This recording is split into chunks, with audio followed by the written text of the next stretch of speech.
코로나19 2년간은 트러블 메이커였던 것 같아요. 나에게 코로나19 2년은 나이만 먹은 2년이었습니다.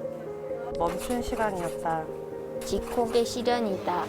정말 끔찍하고 있었던 시간이에요. 나에게 애개인 같다. 웃는 건지 비웃는 건지 사람 표정 자체가 잊어버린 것 같아요. 잊고 살았던 것을 깨달을 수 있었던 시간이었습니다. 가족과 함께 시간을 많이 보내게 해준 어쩌고 보면 고마운 존재입니다. 가장 바빴다. 그렇게 얘기할 수 있을 것 같습니다. 그지 나의 생각이 전 국민과 똑같이 코로나가 빨리 끝났으면 좋겠습니다. 진짜로. 그 끝이 보이지 않는 터널 같은 기분이었습니다.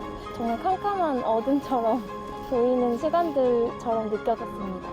나에게 코로나19 2년은 악몽이다.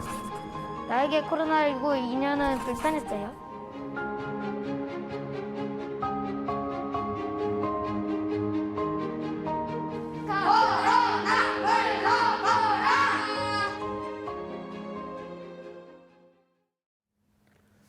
언젠가는 끝이 보이겠지.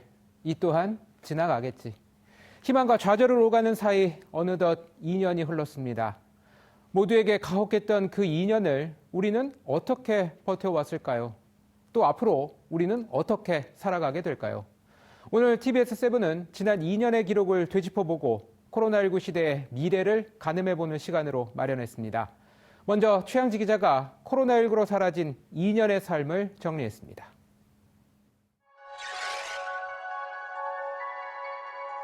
확진 환자는 검역 단계에서 확인되어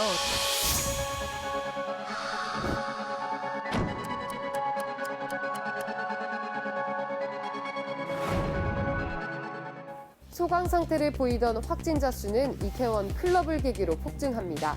2차 유행이 본격화됩니다. 누적 확진자 수는 260명을 넘었습니다. 엎친 데 덮친 격으로 광복절 대규모 도심 집회 이후 확산세는 더욱 거세졌습니다.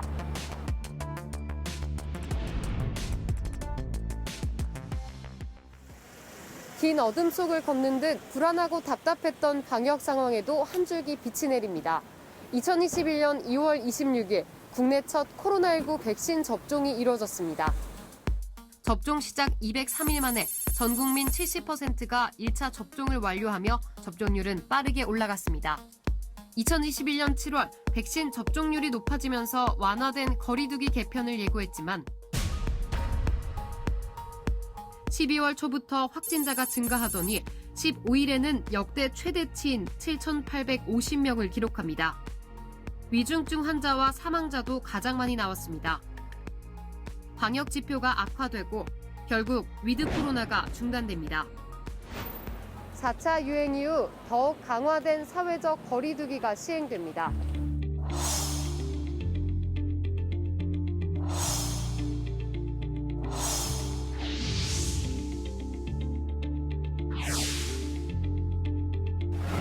우리 일상은 여전히 멈춰 있고 오미크론 변이 바이러스까지 확산하며 그 어느 때보다 힘겨운 겨울을 보내고 있습니다. 지난 13일에는 먹는 코로나19 치료제 팍스로비드가 국내에 도입됐습니다.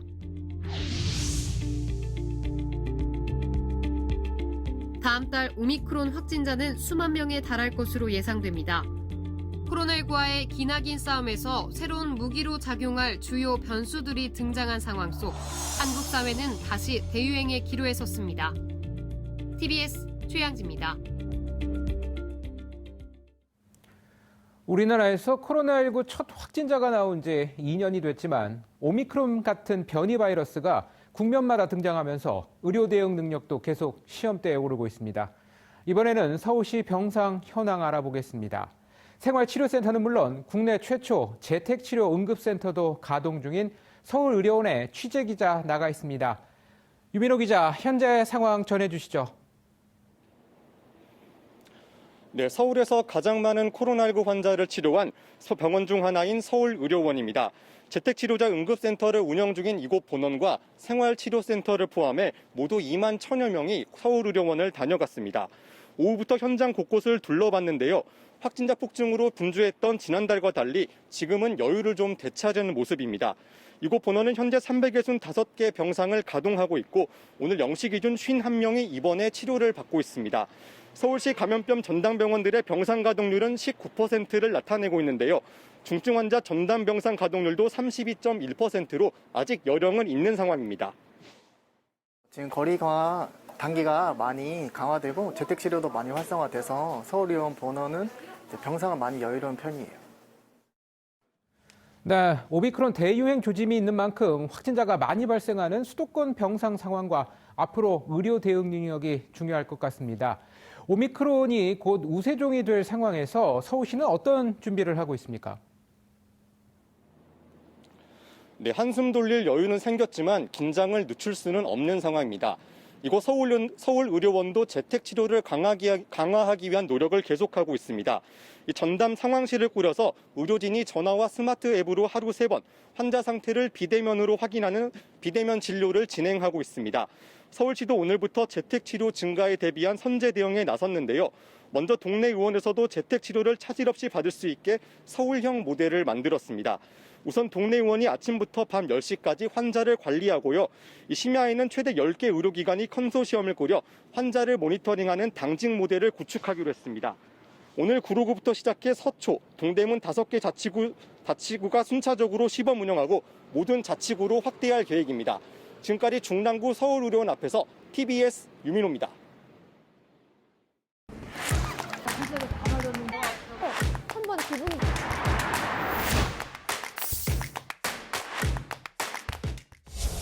공항에 왔습니다. 이렇게 거리가 한산해요.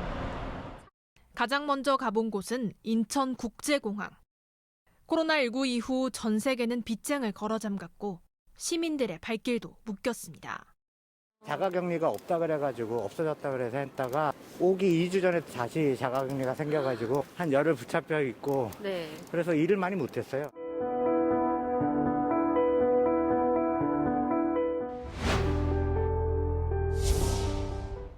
코로나19 이후 배송 물량이 증가하면서 더 힘들어진 택배기사들. 기사들에게 지난 2년은 그 어느 때보다 바쁜 시간이었습니다. 오늘은 몇 군데나 갔다 오셨어요? 150군데에서 200군데 정도요. 너무 바쁘게 살다 보니까 코로나가 뭐다 라기보다는 바빴다. 코로나 때문에 바빴다.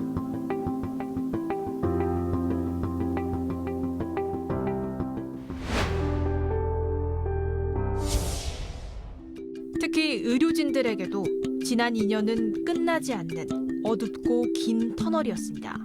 겨울에 영하로 떨어지면은 손을 밖으로 내밀어서 하기 때문에 이제 손소독을 하고 하면은 이제 좀 어는 경우가 있어서 손이 좀 많이 시렸고 최대한 안 아프게 하려고 하는데 이제 저희와 의도와 상관없이 그냥 무조건 화를 내는 사람들이 몇 명 있는데.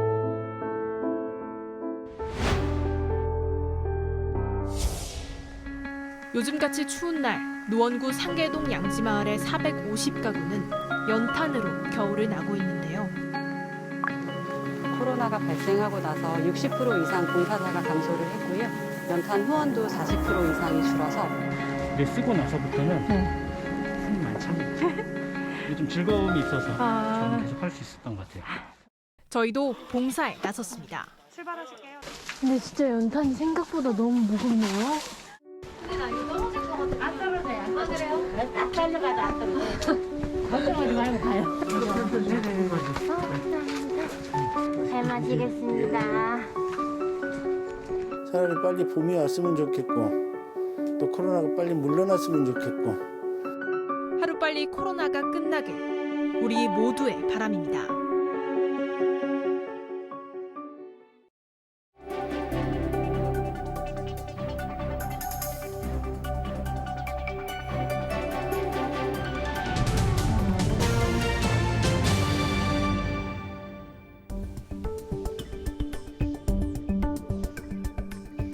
우리의 지난 2년입니다.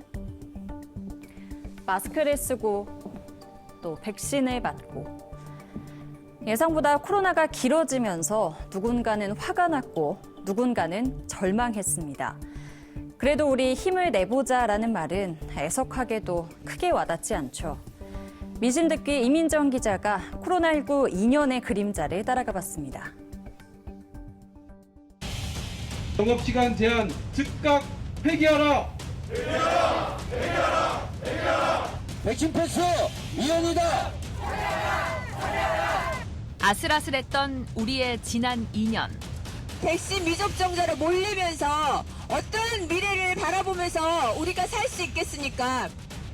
겪지 않아도 될 갈등은 숱하게 반복됐고 매일 수천 명의 확진자가 쏟아지면서 혼란의 연속이었습니다. 2년이 지났으니까 조금은 처음보다는 다져나가고 있을 줄 알았거든요. 근데 지금도 약간 우왕좌왕하는 느낌이 너무 강해서 저희 딸이 이제 확진을 받았고 재택치료를 들어가게 된 거죠. 저도 보호자로서 제 딸이랑 저랑 자가격리를 이제 진행을 했죠. 정보가 넘쳐나지만 막상 확진을 맞고 나면 확인을 받고 싶은 마음이 크더라고요. 정말 괜찮나요? 여기까지 하면 되나요? 그런 질문을 했을 때 정확하게 대답해주는 기관이 없어요. 직접 겪은 재택치료는 뭐 하나 순탄한 게 없다는 느낌이 컸습니다. 보호자는 언제 검사를 받고 해제를 할 수 있나요? 라고 물으면 그것도 계속 기간이 바뀌는 거예요. 제가 4번 정도 기간을 바꿔서 얘기를 해서 혼란스러웠죠. 재택치료라는 개념이 사실은 치료라는 개념보다는 방치된다는 느낌이 훨씬 더 강했어요. 방치되고 있다고 느낀 건 자영업자들도 마찬가지입니다. 자영업자만 때려잡았다. 자영업자를 죽였다. 원망이 상당히 큽니다. 방역당국이 가장 밉죠.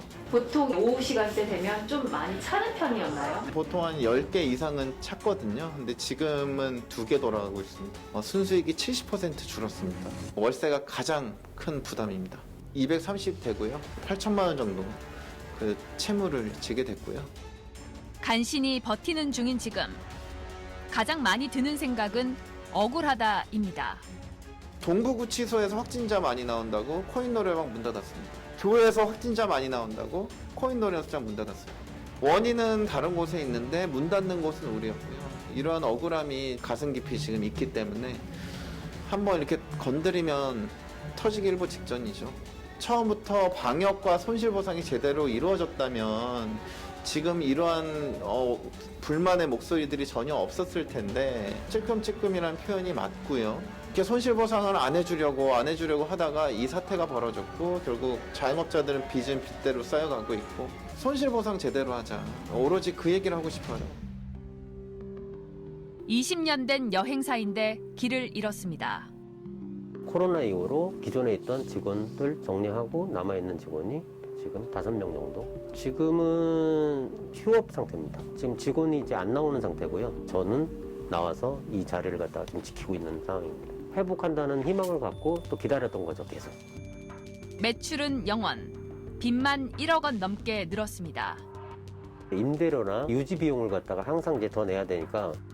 그나마 희망을 걸었던 정부의 지원은 저는 거의 0%라고 보고요. 저희는 이게 5인 이상이라 소기업으로 해가지고 그것도 지원금도 못 받아요. 거기에다가 손실보상금은 항상 빠져 있으니까 나라가 조금 원망스럽고 제가 왜 이 여행업을 갖다가 초이스를 했는지 예전에 한 번도 느끼지 못하는 수치심까지 한번 느끼고 있습니다. 좀 언제까지 버틸 수 있을 것 같다. 뭐 예상하시는 바가 있으실까요? 딱 6월 정도입니다. 상반기까지. 계속 빚을 내서 할 수는 없거든요. 손실보상 사업지대를 온전히 보상하라!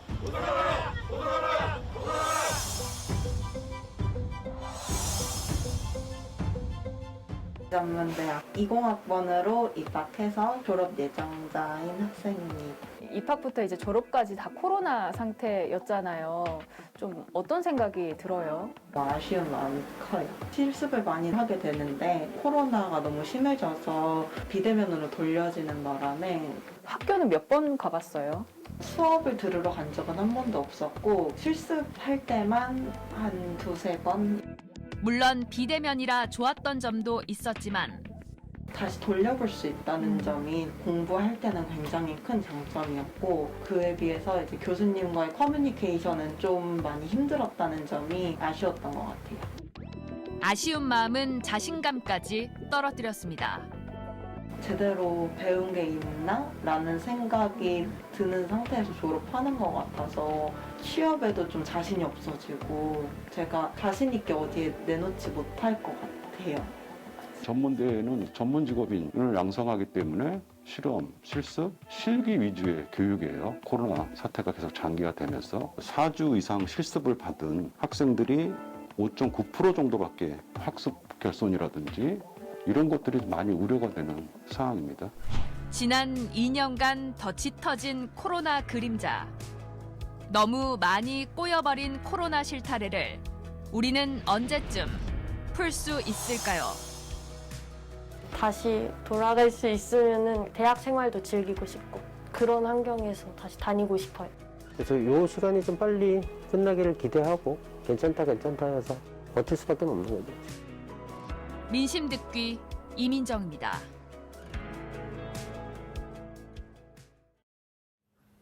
네, 앞서 보셨듯이 우리의 지난 2년은 갈등의 골만 깊어진 날들이었죠. 올해는 어떻게 해야, 무엇을 준비해야 이 골의 깊이를 조금이나마 줄일 수 있을까요?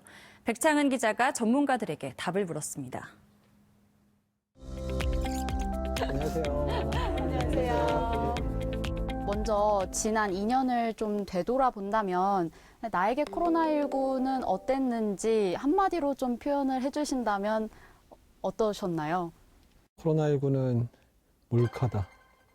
코로나19는 내 꿈에서 일어났던 일이구나. 이런 식으로 끝났으면 얼마나 좋을까라는 생각을 하는 겁니다. 또 전문가로서는 좀 되게 겸손해진 그런 인연이었습니다. 세상에 모든 일이 다 생길 수 있구나. 내가 생각하지 못했던 거, 내가 영화에서 저거 너무 과장인데 저건 말도 안 되지 했던 것들이 현실에서는 그대로 다 벌어졌고. 시소 게임인데 처음에 코로나 바이러스가 막 생겼을 때는 코로나로 우세했다가 그래도 저희가 뭐 역학조사도 하고 진단 자가격리도 격리도 하면서 그리고 거리두기 같은 걸 하면서 어느 정도 균형을 맞췄는데 그리고 이제 백신이 개발되면 우리가 이기겠구나 싶었는데 델타가 생겨가지고 다시 이쪽으로 되고 이제 먹는 치료제가 생기면 다시 또 이쪽으로 기우겠다 싶었는데 다시 또 오미크론이 생기고. 여러 대응이 있었는데 핵심 키워드 3가지를 꼽는다면 어떤 게 있을까요? 일단은 이제 시민의 참여. 지금까지 2년 동안 그래도 우리나라가 그래도 많은 생명을 잃지 않고 그다음에 그래도 감당하고 버텼던 이유들은 그러니까 너무 힘들고 힘든 상황들이 계속 반복이 됐지만 그때마다 이제 시민들이 움직여 주셨기 때문에 이거는 메르스의 유산. 이렇게 좀 표현을 할 수 있을 것 같아요. 그래서 환자가 얼마 안 되고 짧은 기간이니까 정말 역량을 다 갈아 넣어서 완전히 자원집약적인 방법으로 짧고 굵게 대응해서 끝냈단 말이에요. 근데 그 방법을 코로나에 2년을 넘게 쓰는 건 사실은 불가능하거든요. 제가 메르스 당시에 저희 국립중앙의료원을 비롯한 여러 공공병원에서 그때 환자들이 이제 많이 쫓겨났잖아요. 메르스 환자 봐야 된다고. 이게 똑같은 일이 또 벌어지니까 이게 정말 너무 이제 자괴감이 크고.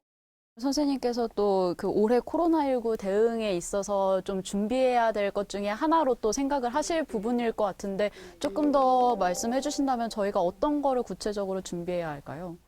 이제 환자가 뭐 10,000명, 20,000명, 30,000명 그렇게 안 됐으면 좋겠지만 다른 나라의 사례를 보면은 사실 저는 이거는 시간의 문제지 피할 수는 없다고 생각하거든요. 중환자 병상을 보전하기 위해서라도 이 가벼운 환자들, 집에서 할 수 있는 환자들은 충분히 지역사회로 내리고 병원이나 의료원에서 외래를 받고 외래를 받았을 때 저는 뭐 집에서 치료를 받아도 괜찮겠다. 나는 입원을 해야겠다. 그러면 그 집 근처에 있는 병원에 입원을 하고 혹시 이제 중환자실로 가야 될 상황인데 우리 지역에 중환자가 없을 때만 이제 중앙에서 배정을 받아서 가는 형식으로. 오미크론 때문에 또 아무래도 그 대응 방법이 또 바뀔 수도 있을 것 같은데 이 오미크론 관련해서 좀 향후 유행은 좀 어떻게 전망하시는지 말씀을 해주신다면 어떤 게 있을까요? 요새 제일 걱정이기도 한 거는 모든 모델링이 한 방향을 가리키고 있어요. 지금의 거리두기를 유지를 하더라도 최소 2월 중순에 10,000명, 2월 말에 2만 명에서 많게는 9만 명 정도의 확진자가 나올 거로 예상을 하고 있거든요.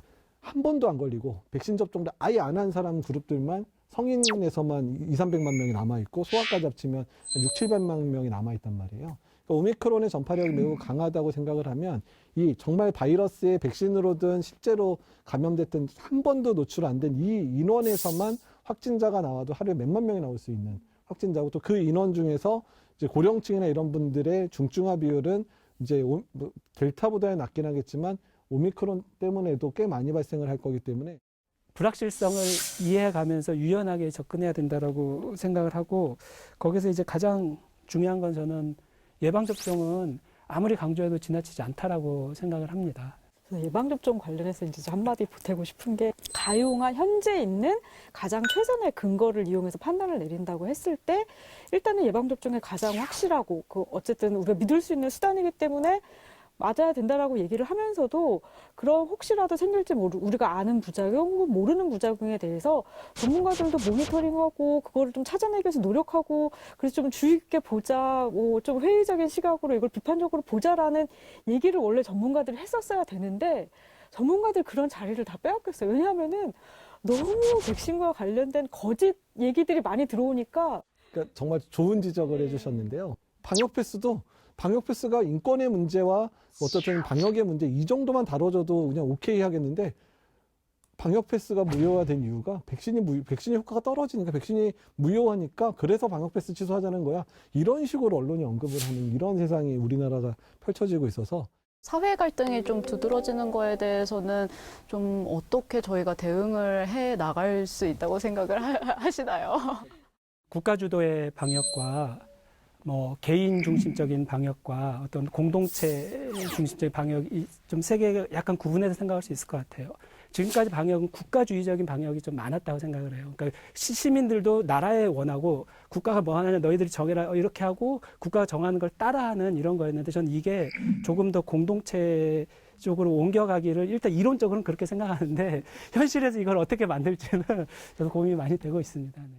시라쿠사 원칙이라고 해서 어떻게 하면 개인의 자유를 최대한 보장하면서 이 공동체를 위해서 조금은 자유를 유보할 것인가라는 원칙들이 사실 이미 오래전에 다 마련이 돼 있는데, 제가 이번 이 방역 패스 논란을 보는 어느 언론에서도 그런 것들을 소개하거나 이런 원칙에 맞춰서 우리가 의사결정을 해야 된다 혹은 토의를 해야 된다라는 것들을 사실 보지 못해서 굉장히 안타까웠습니다. 마지막으로 좀 이제 이 코로나 3년 차를 맞아서 올해는 뭐뭐다라고 이렇게 좀 한마디로 정의를 해주신다면 어떤 게 있을지. 올해는 더 나은 일상을 만들어가기 위해서 모두가 실천할 때다. 책임을 시민들에게 전가하자는 그런 얘기가 아니라, 분명히 각자의 자리에서 더욱 안전한 사회를 만들기 위해 살 일들이 있을 거라고 저는 생각합니다. 그러니까 저도 박건희 단장님이랑 비슷한 의견인데, 진정한 뉴노멀을 이제 꿈꿔야 될 때가 됐다. 그래서 오미크론이 준 교훈을 바탕으로 해서 진정한 뉴노멀을 만들어가는 그런 세상이 우리나라에서 열렸으면 좋겠습니다. 저는 이어달리기라고 생각을 했어요. 이게 우리가 시작할 때는 전력 질주하는 100m 달리기라고 생각을 했는데, 이미 너무 많이 와버렸어요. 수십 킬로 와버렸고, 앞으로 남은 길이 100km가 남았을지 200km가 남았을지 모르는데, 좀 이어달리기를 해서 이거를 끝까지 좀 완주하는 그런 계획을 세우고 실제 이어달리기를 하는 그런 시기가 돼야 될 거라는 생각이 듭니다.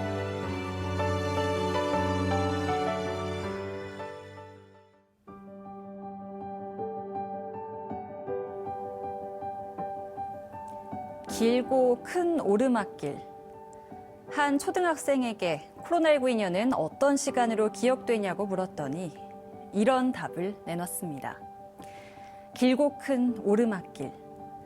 설명하지 않아도 모두가 알 만큼 우리는 그 오르막길에서 오래 버티고 있는 중이죠. 그 오르막길이 끝나는 날, 걸어온 길을 돌아보며 참 힘들었지만 우리는 잘 버텨냈노라고 이야기하고 싶습니다.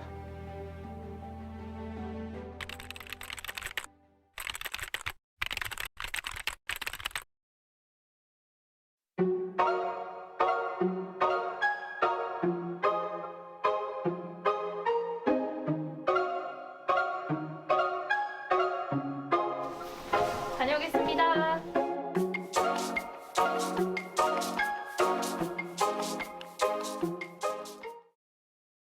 처음에 대구 가셨을 때 코로나에 대한 인상이 어떠셨어요?